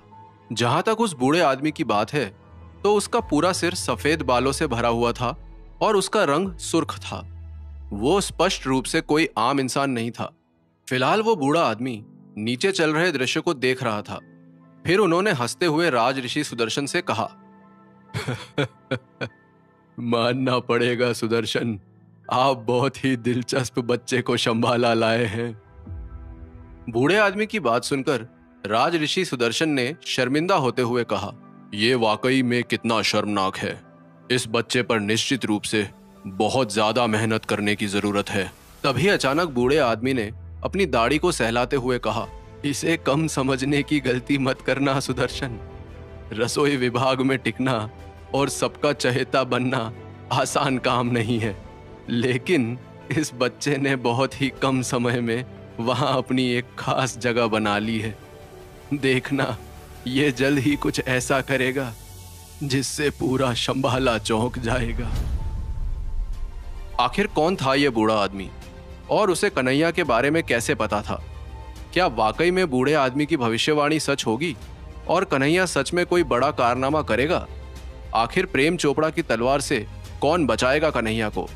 जानने के लिए सुनिए आयुष्मान भवा का अगला एपिसोड सिर्फ पॉकेट एफएम पर।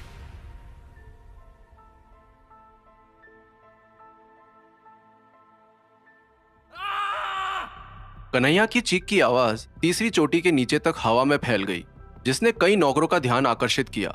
वो सभी कन्हैया को पीठ पर काली कढ़ाई लटकाए और कपड़ों की कई परतें पहने खतरनाक गति से दौड़ते हुए देखने लगे। इस वक्त कन्हैया वाकई में एक मोटी गोल गेंद की तरह लग रहा था। वैसे दूर से वास्तव में कन्हैया को पहचानना मुश्किल था, लेकिन उसकी काली कढ़ाई को देखकर साफ पता चल रहा था कि वो रसोई विभाग से है।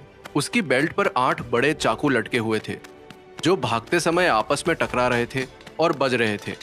साथ ही कन्हैया गला फाड़ फाड़ कर चिल्ला रहा था, एक पागल सांड मेरे पीछे पड़ा है, कोई तो मुझे बचा लो, मैं अपनी जान से हाथ नहीं धोना चाहता, बचाओ, एक खूनी मेरे पीछे पड़ा है।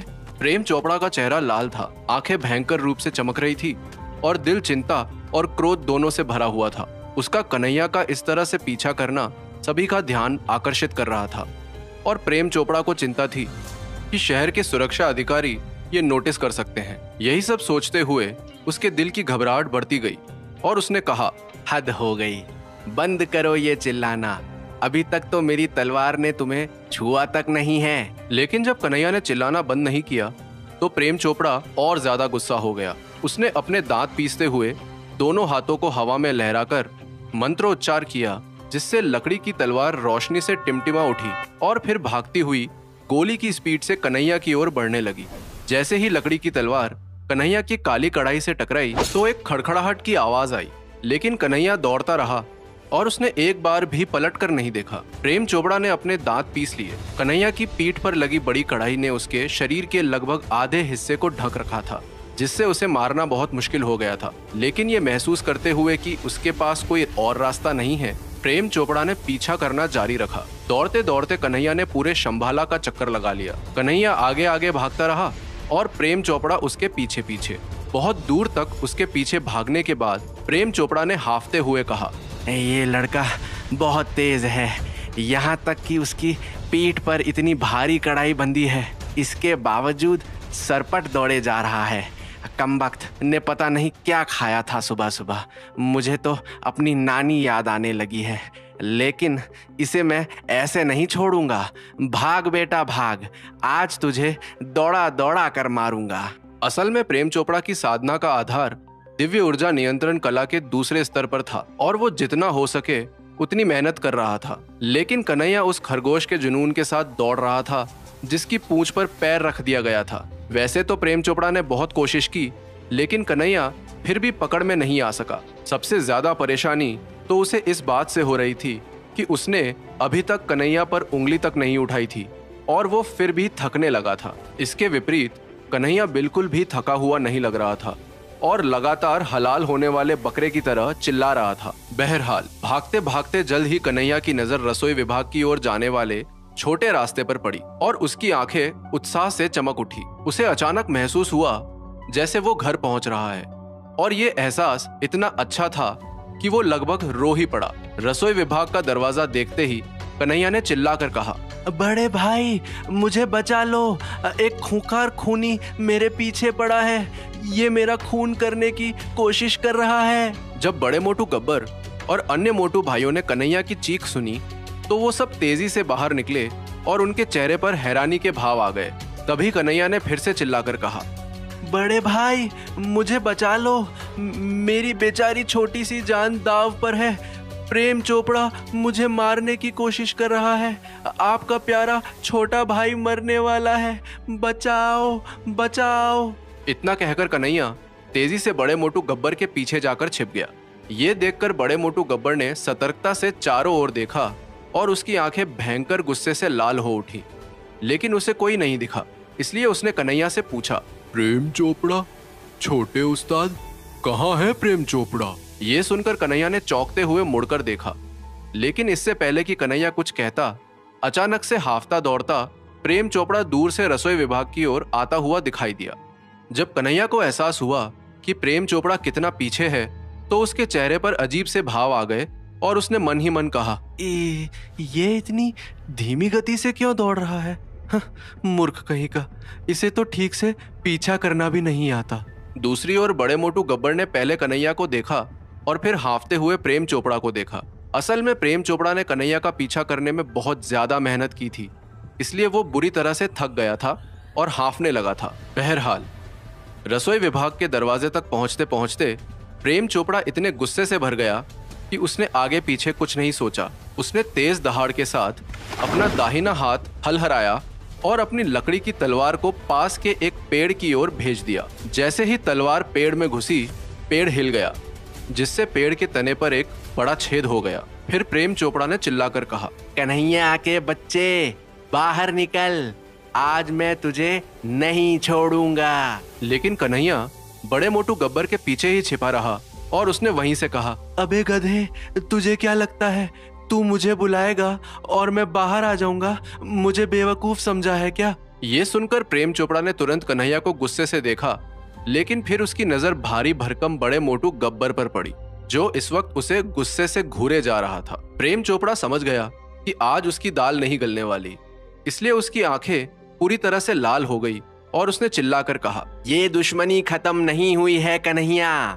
आज भले ही तू बच गया, लेकिन मैं भी देखता हूँ कि बकरे की अम्मा कब तक खैर मनाएगी। कभी तो ईद आएगी। इतना कहकर प्रेम चोपड़ा गुस्से से मुड़ा और वापस चला गया। भले ही कन्हैया की जान बच गई थी, लेकिन उसका दिल अभी भी तेजी से धड़क रहा था। फिर जब उसने पेड़ के तने पर मौजूद छेद को देखा तो उसका हलक सूख गया और उसे दिन में तारे नजर आने लगे। ये देखकर बड़े मोटू गब्बर ने कन्हैया के कंधे को थपथपाया और कहा, चिंता मत करो छोटे उस्ताद, अगर उस प्रेम चोपड़ा ने दोबारा यहाँ अपना चेहरा दिखाने की हिम्मत की तो हम सारे मोटू भाई भाई मिलकर उसका एक पैर काट देंगे। लेकिन छोटे उस्ताद, शायद ज्यादा अच्छा यही होगा कि अब से तुम रसोई विभाग से बाहर ही ना निकलो। ना तुम बाहर जाओगे और ना ही वो तुम्हारे पीछे पड़ेगा। वो कौन सी कहावत है? ये सुनते ही कन्हैया ने लपक कर कहा, ना रहेगा बांस और ना बजेगी बांसुरी। लेकिन बड़े भाई, ये मेरी बांसुरी नहीं, पुंगी बजाने आया था। मैं मरना नहीं चाहता बड़े भाई। आखिरकार अभी मेरी उम्र ही क्या है? बड़े मोटू गब्बर ने कन्हैया को सांत्वना देते हुए कहा, चिंता मत करो, मेरे रहते वो तुम्हारा बाल भी बांका नहीं कर पाएगा। खैर उसे छोड़ो, आज तुम इतने पतले क्यों दिख रहे हो? मुझे लगता है तुम्हें थोड़ा मोटा करने की जरूरत है। कोई नहीं, इसका भी मौका आने वाला है। कुछ ही दिनों में तुम्हारे इस बड़े मोटू भाई का जन्मदिन है, तब मैं तुम्हें एक मस्त चीज खिलाऊंगा। कन्हैया ने चुपचाप अपना सिर हिलाया और दोबारा से पेड़ के तने पर बने छेद को देखा, जो प्रेम चोपड़ा की लकड़ी की तलवार ने पेड़ पर छोड़ा था। फिर वो कांपता हुआ अपने कमरे में लौट गया। कमरे में आने के बाद भी वो काफी देर तक जो हुआ उसके बारे में सोचता रहा।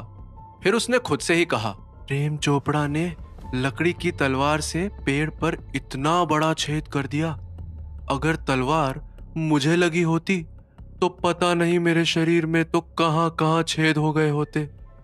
अगर मैं सही समय पर वहां से नहीं निकलता तो आज मैं नहीं, मेरी लाश ही वापस आती। नहीं बेटा कन्हैया, ऐसे तो काम नहीं चलेगा। पूरी जिंदगी तो मैं इस रसोई विभाग में नहीं पड़ा रहूंगा। कभी तो बाहर जाना होगा ही, और अगर तब उसने मुझे पकड़ लिया तो क्या होगा? इस प्रेम चोपड़ा का कोई भरोसा नहीं है। कहीं इसकी तलवार ने मेरा कीमा बना दिया तो? जब कन्हैया ने यह कहा तो अचानक उसका शरीर कांप उठा और उसके पसीने छूटने लगे। फिर कुछ देर सोचने के बाद कन्हैया ने अपने दांत पीस लिए और कहा, मुझे कुछ करना होगा, मुझे अपनी साधना को बढ़ाना होगा। इस बार मैं अपनी पूरी जान लगा दूंगा और ऐसा कुछ करूंगा कि बाकियों की बात तो छोड़ो, मैं खुद ही खुद से डर जाऊं। मेरी जिंदगी का सिर्फ एक ही मकसद है, हमेशा जिंदा रहना। उसी के लिए तो मैं यहाँ आया था, और अगर मैं मर गया तो फिर इस सब का मतलब ही क्या है? नहीं नहीं, अब मैं दिल लगाकर साधना करूंगा और उस प्रेम चोपड़ा को दिखाऊंगा कि कन्हैया क्या चीज है। इसके बाद कन्हैया ने तुरंत दिव्य ऊर्जा नियंत्रण कला की बांस वाली किताब को बाहर निकाला और उसकी दूसरी तस्वीर को खोलकर अभ्यास करना शुरू कर दिया। देखा जाए तो भले ही कन्हैया मरने से डरता था, लेकिन वो बुरी तरह से जिद्दी भी था।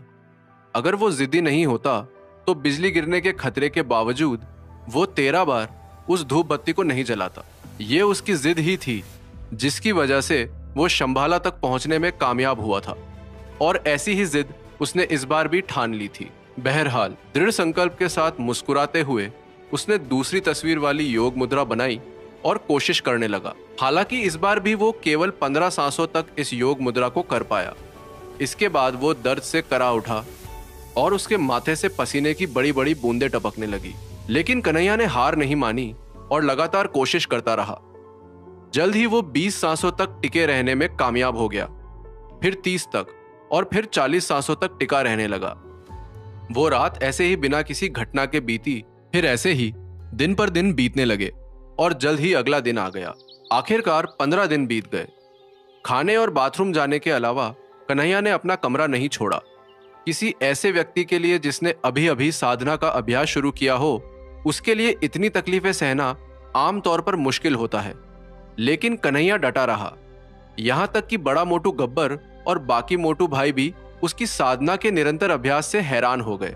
वैसे देखा जाए तो दिव्य ऊर्जा नियंत्रण कला की साधना करना कोई आसान काम नहीं था। देखने सुनने में भले ही ये सरल लगे, लेकिन अलग अलग स्तरों तक पहुंचने के लिए जिन योग मुद्राओं को बनाए रखना पड़ता है, वो सभी अकल्पनीय दर्द का कारण बनती हैं, और इसलिए दिव्य ऊर्जा नियंत्रण कला की साधना करने के लिए कड़ी मेहनत की जरूरत होती है। आमतौर पर शंभाला के ज्यादातर नौकर और कर्मचारी इस साधना को शुरू करने के कुछ ही दिनों के बाद हार मान लेते थे। इसलिए जब बड़े मोटू गब्बर और अन्य मोटू भाइयों ने कन्हैया को आधे महीने से अधिक समय तक इसकी साधना करते देखा तो उन्हें लगा मानो जैसे वो कन्हैया को नहीं बल्कि किसी और को ही देख रहे हैं, क्योंकि कन्हैया पूरी तरह से बदल गया था। अब वो मस्खरी और गपबाजी में वक्त बर्बाद नहीं करता था, बल्कि सारा समय साधना करता रहता था। उसके कपड़ों पर सिलवटें पड़ गई थी, उसका शरीर दुबला हो गया था, बाल अस्त व्यस्त हो गए थे, उसकी आंखें पूरी तरह से लाल हो गई थी और वो बीमार सा लगने लगा था। लेकिन कन्हैया ने साधना से अपना ध्यान नहीं हटाया। कन्हैया की ऐसी हालत देखकर सारे मोटू भाई परेशान हो गए और बड़े मोटू गब्बर ने कन्हैया को समझाते हुए कहा, छोटे उस्ताद, क्या हो गया है तुम्हें? तुम लगातार साधना किए जा रहे हो। तुम्हें 15 दिन से भी ज्यादा का समय हो गया है।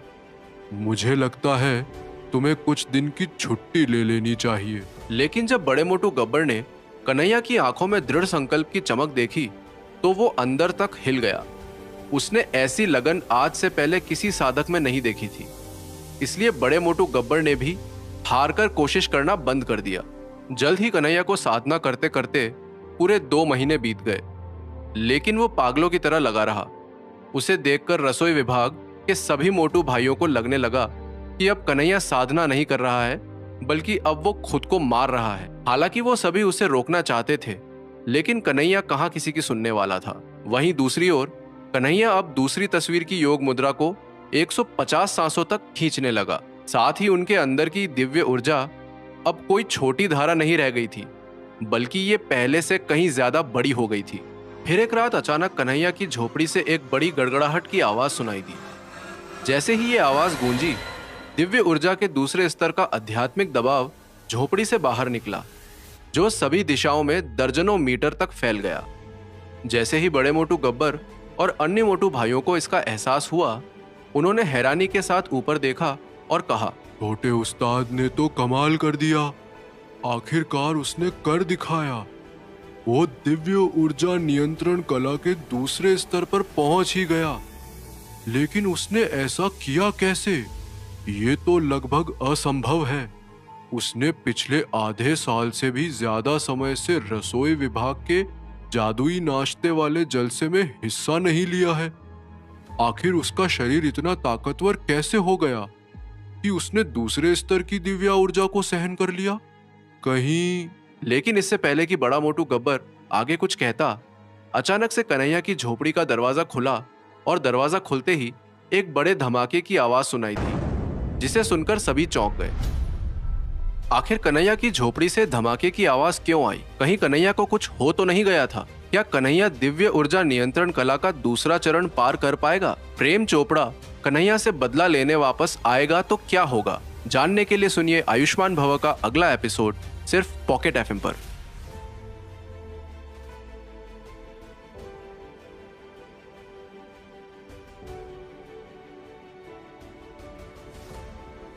धमाके की आवाज सुनकर सभी मोटू भाई दौड़ते हुए कन्हैया के दरवाजे पर पहुंचे, लेकिन इससे पहले कि वो अंदर जाते कन्हैया बाहर आ गया। हालांकि वो काफी थका हुआ और अस्त व्यस्त दिख रहा था, लेकिन उसकी आंखें बहुत चमक रही थी। कन्हैया को सही सलामत देखकर सभी की जान में जान आई और मोटू भाई लोग उसे बधाई देने के लिए जल्दी से आगे बढ़ने ही वाले थे, तभी कन्हैया हवा में उड़ा और रसोई विभाग को घेरने वाली बांस की बाड़ पर जाकर खड़ा हो गया। उसने अपने हाथ अपनी पीठ के पीछे कर लिए, अपना सिर गर्व से उठा लिया और अपनी आंखों में गहरी चमक के साथ दूर तक देखने लगा। इस वक्त वो हिंदी फिल्मों के हीरो की तरह दिख रहा था और कन्हैया को लगा कि सभी उसकी इस धमाकेदार एंट्री की तारीफ करेंगे।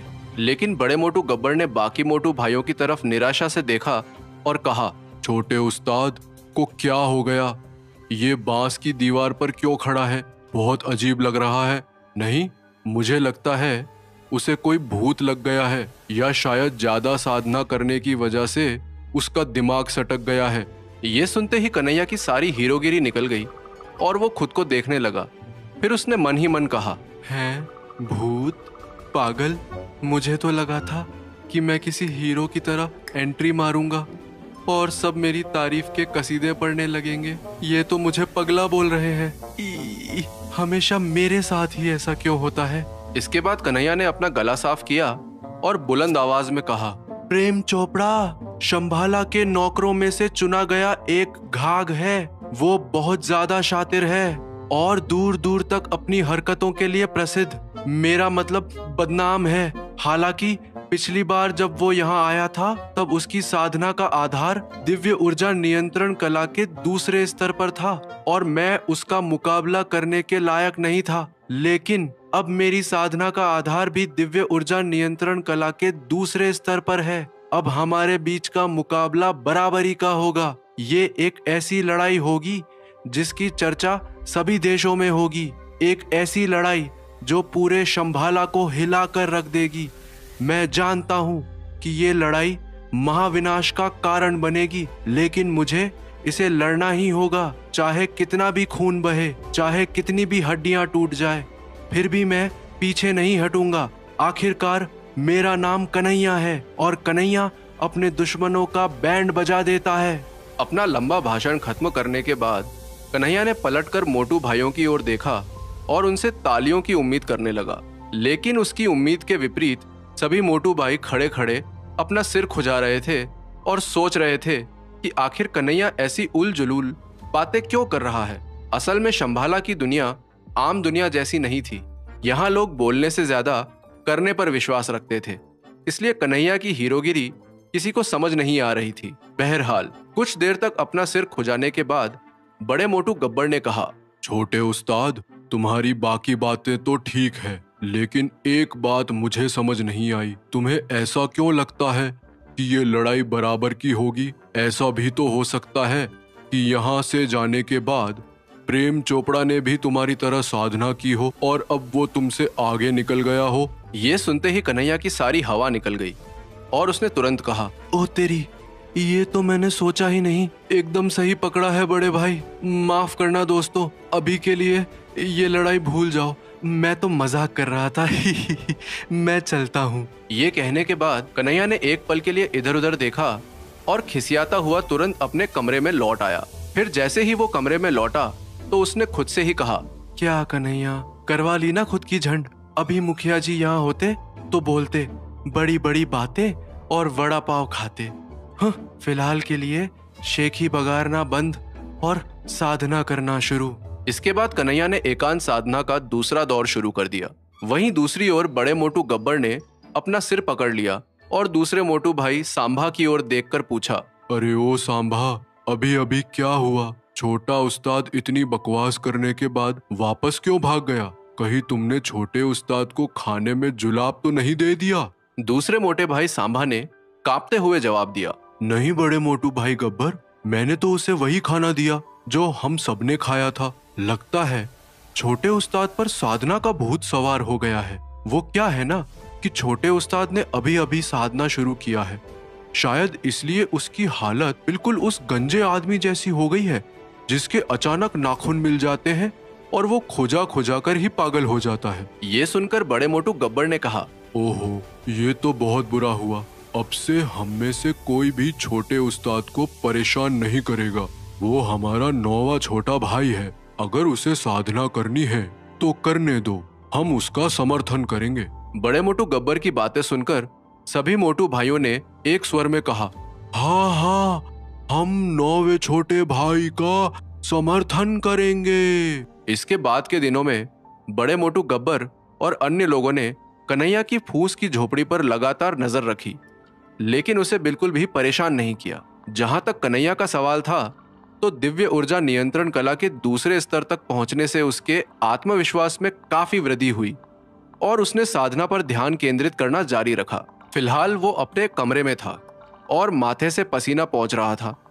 असल में उसका शरीर दर्द के कारण अकड़ा हुआ था, लेकिन फिर भी बांस की किताब में बनी तीसरी तस्वीर की योग मुद्रा को बनाए रखने की कोशिश कर रहा था। उसके शरीर में मौजूद दिव्य ऊर्जा अब एक बहती हुई धारा नहीं थी, बल्कि वो एक छोटी नदी में बदल गई थी जो उसके पूरे शरीर में बह रही थी और हर घुमाव के साथ उसके अंदर से कट कट की आवाजें निकल रही थी। कन्हैया का गोल मटोल शरीर अब काफी पतला हो गया था, लेकिन उसके शरीर में दिव्य ऊर्जा बढ़ती हुई प्रतीत हो रही थी। जैसे जैसे कन्हैया ने अपनी साधना का अभ्यास जारी रखा, उसके पतले शरीर को ढकने वाली मांसपेशियां शक्ति से गूंजने लगीं। यहां तक कि अगर कोई ध्यान से सुनता तो वो कन्हैया के कमरे में उसके दिल की धड़कन की गूंज भी सुन सकता था, जिससे कन्हैया को अपनी बढ़ती शक्ति का एहसास होने लगा। लेकिन फिर कुछ और दिन बीतने के बाद कन्हैया के शरीर का दर्द इतना बढ़ गया कि उसे हार माननी ही पड़ी। हालांकि साधना करते समय उसने स्वाभाविक रूप से स्वर्ग और पृथ्वी की आध्यात्मिक शक्ति को अपने अंदर समाहित कर लिया था, जिससे उसकी आत्मा तो ताकतवर हो गई थी, लेकिन अब उसका शरीर उसका साथ नहीं दे पा रहा था। इसके अलावा रसोई विभाग की जादुई नाश्ते वाली पार्टी भी काफी समय से नहीं हुई थी, नहीं तो शायद कन्हैया को जादुई मशरूम और जड़ी बूटियों से मदद मिल जाती। इन्हीं सब चीजों के बारे में सोचते हुए कन्हैया ने खुद से ही कहा, शंभाला के ज्यादातर लोगों ने हर कुछ दिनों में एक बार अभ्यास करके दिव्य ऊर्जा नियंत्रण कला की साधना की है। यहाँ तक कि जो लोग पूरी तरह से साधना को ही समर्पित हैं, वो भी दिन में केवल एक बार ही इसका अभ्यास करते हैं। लेकिन इसके विपरीत मैं तो लगातार कोशिश कर रहा हूँ। तभी तो बड़ा मोटू गब्बर और अन्य मोटू भाई मेरी लगन देखकर हैरान हैं। देखा जाए तो मैंने बहुत जल्दी बहुत कुछ हासिल कर लिया है, लेकिन मुझे अभी भी असुरक्षित और असहज महसूस हो रहा है, क्योंकि भैया अपना तो एक ही उसूल है, आगे चलकर पछताने से अच्छा है कि अभी मेहनत कर लो। अगर मैं उस प्रेम चोपड़ा के हत्थे चढ़ गया तो फिर पछताने के लायक भी नहीं रहूंगा, लेकिन अब आगे कैसे बढ़ूं? इतना कहकर कन्हैया सोच में पड़ गया। फिर कुछ देर तक सोचने के बाद उसने अपने जादुई चावल के दाने को बाहर निकाला, जिसे उसने कब से पका कर रखा हुआ था, लेकिन खाया नहीं था। बहरहाल बैग में से जादुई चावल का दाना निकालकर कन्हैया ने तुरंत उसे निगल लिया। फिर जैसे ही जादुई चावल उसके मुंह में गया, वो दिव्य ऊर्जा के एक मोटे विस्फोट में बदल गया और उसके शरीर से गड़गड़ाहट की आवाजें आने लगी। उन आवाजों को सुनते ही कन्हैया ने अपना पेट पकड़ लिया और कहा, इनकी भैंस को डंडा मारूं? ये अचानक मेरे पेट में गुड़गुड़ क्यों हो रहा है? कहीं इतने दिन से पड़ा ये जादुई चावल का दाना खराब तो नहीं हो गया? बस अब यही तो बाकी था। एक तो पहले ही हालत पतली है और अब ऊपर से जुलाब भी लग गए। ये हमेशा मेरे साथ ही क्यों होता है? ओले तभी गिरते हैं जब मैंने सिर मुंडवाया हो। तभी अचानक फिर से कन्हैया के अंदर से गड़गड़ाहट की आवाजें आने लगी, लेकिन इस बार कन्हैया ने उस आवाज को गौर से सुना। ये आवाज उसके पेट से नहीं बल्कि पूरे शरीर से आ रही थी, इसलिए कन्हैया हैरान हो गया। लेकिन फिर अगले ही पल उसे कुछ एहसास हुआ और उसने तुरंत साधना का अभ्यास करना शुरू कर दिया। उसने तुरंत तीसरी योग मुद्रा बना ली और अपनी सांसों को नियंत्रित करना शुरू कर दिया। अब ये तो कहा नहीं जा सकता कि ये उस जादुई चावल के दाने का जादू था या कन्हैया की जी तोड़ मेहनत का नतीजा, लेकिन इस बार कन्हैया को ना तो शरीर का दर्द महसूस हुआ और ना ही सांस लेने में कोई तकलीफ हुई, बल्कि इस बार वो काफी देर तक इस योग मुद्रा को खींच पाया। इस तरह कन्हैया फिर से साधना में लग गया और लगभग आधे महीने तक लगातार साधना करने के बाद एक रात कन्हैया के शरीर में तेज कंपन हुआ और उसने अपनी आंखें खोल दी। उसे अचानक एहसास हुआ कि उसके शरीर में मौजूद दिव्य ऊर्जा का बांध टूट गया है और वो दिव्य ऊर्जा नियंत्रण कला के तीसरे स्तर में पहुंच गया है। ये महसूस करते ही कन्हैया खुशी से पागल हो गया। उसकी आंखों में उत्साह भर गया और वो जोर जोर से हंसने लगा। फिर कुछ देर के बाद खुद की जांच करते हुए उसे एहसास हुआ कि उसके अंदर मौजूद दिव्य ऊर्जा की छोटी नदी उसके शरीर में तेजी से घूम रही है और पहले की तुलना में कहीं ज्यादा तेजी से आगे बढ़ रही है। वास्तव में अब कन्हैया सिर्फ सोचने भर से अपनी दिव्य ऊर्जा को शरीर के किसी भी हिस्से में भेज पा रहा था। ये देखकर कन्हैया अपने पैरों पर खड़ा हो गया और उसने हंसते हुए खुद से कहा, ओए कन्हैया, तूने तो कमाल कर दिया यार। अब तो पक्का उस प्रेम चोपड़ा की खैर नहीं है। आने दो कमबख्त को, अब मैं दिखाता हूँ उसे। खैर, ये सब तो बाद की बातें हैं। फिलहाल तो मुझे कुछ देर के लिए साधना को रोकना पड़ेगा। उस बांस की किताब में लिखा था कि एक बार तीसरे स्तर पर पहुंच जाने के बाद शरीर को इस दिव्य ऊर्जा के हिसाब से ढलने में थोड़ा समय लगता है। चलो तब तक बाहर चलकर देखते हैं, पता तो चले मेरे पीछे मोटू भाइयों ने क्या गुल खिलाए हैं। इसके बाद कन्हैया अपने कमरे से बाहर आ गया, लेकिन जैसे ही उसने दरवाजे से बाहर कदम रखा, उसकी नजर रसोई विभाग के बाहर के छोटे रास्ते और उस पेड़ पर पड़ी जिसमें छेद था। हालांकि देर रात हो चुकी थी, लेकिन चांद की रोशनी में पेड़ साफ दिखाई दे रहा था और कन्हैया को तो पेड़ से भी ज्यादा उसके तने पर बना हुआ छेद दिखाई दे रहा था।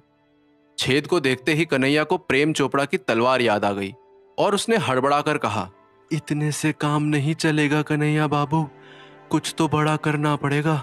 उस कमबख्त प्रेम चोपड़ा की तलवार भले ही दिखने में लकड़ी की तलवार लगती है, लेकिन जिसे वो लगती है उसकी लग ही जाती है। दिव्य ऊर्जा नियंत्रण कला के तीसरे स्तर में होने के बावजूद मेरी सुरक्षा की गारंटी नहीं होगी। मुझे कुछ सोचना पड़ेगा, नहीं तो मेरा कीमा पाव बनना पक्का है। इतना कहकर कन्हैया अपनी लकड़ी की रंगीन तलवार के बारे में सोचने लगा। फिर उसने पीछे मुड़कर अपने कमरे के अंदर कछुए के खोल वाली कढ़ाई की ओर देखा और कहा, मुझे लगता है अगर मैं अपनी तलवार पर दूसरी बार आत्मा की शक्ति वाले जादू का इस्तेमाल करूंगा तो वो पक्का मजबूत हो जाएगी और मैं भी थोड़ा ज्यादा आत्मविश्वास महसूस करूंगा।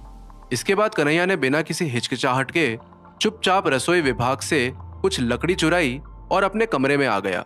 पूरी तरह तैयार होने के बाद वो अपनी रहस्यमयी कढ़ाई के सामने खड़ा हुआ और उसने चूल्हे में आग जला दी। फिर एक बार जब कढ़ाई पर डिजाइन जल उठा तो उसने लकड़ी की तलवार को कढ़ाई के अंदर डाल दिया। लेकिन जब काफी देर तक इंतजार करने के बाद भी कोई प्रतिक्रिया नहीं हुई तो कन्हैया ने अपनी भवें चढ़ा ली और कढ़ाई पर बने डिजाइन को देखा। फिर नीचे देखा और महसूस किया कि आग पहले ही जलकर खत्म हो चुकी है। चूल्हे में राख के अलावा कुछ नहीं बचा था। ये देखकर उसने अपने आप से बुदबुदाते हुए कहा, बोलो, इस आग को भी अभी बुझना था। अब आधी रात को और लकड़ियां कहाँ से लाऊं? पहले वाली भी चुरा कर ही लाया था।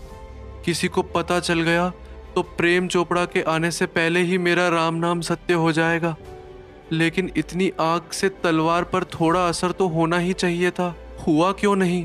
कुछ देर सोचने के बाद कन्हैया को अचानक से कुछ याद आया और उसने कहा, ये सारे लकड़ी के टुकड़े एक ही रंग की आग के लिए थे, शायद इसीलिए कुछ नहीं हुआ। हो सकता है दूसरी बार आत्मा की शक्ति का जादू करने के लिए ज्यादा गर्मी की जरूरत पड़ती है और ये एक ही रंग की आग वाली लकड़ी थोड़ी कम गर्म है। शायद मुझे 2 रंगों वाली लौ की जरूरत है, लेकिन अब वो लकड़ियां तो पीछे भूसे के गोदाम में होंगी और भूसे के गोदाम की चाबी बड़े मोटू गब्बर के पास ही होगी। धत तेरे की, अब उस बड़े मोटू गब्बर को कैसे संभालूंगा और उसे कौन सी नई कहानी सुनाऊंगा? क्या कन्हैया जादुई लकड़ी हासिल कर पाएगा? क्या इस बार भी बड़ा मोटू गब्बर कन्हैया के झांसे में आकर उसे जादुई लकड़ी दे देगा या फिर कन्हैया को इसके लिए पापड़ बेलने पड़ेंगे? क्या कन्हैया आत्मा की शक्ति का फिर से इस्तेमाल कर पाएगा और क्या वो अपनी तलवार की शक्ति को बढ़ा पाएगा? जब सबको कन्हैया के दिव्य ऊर्जा नियंत्रण कला के तीसरे स्तर पर पहुंचने के बारे में पता चलेगा तो क्या होगा, जानने के लिए सुनिए आयुष्मान भव का अगला एपिसोड सिर्फ पॉकेट एफएम पर।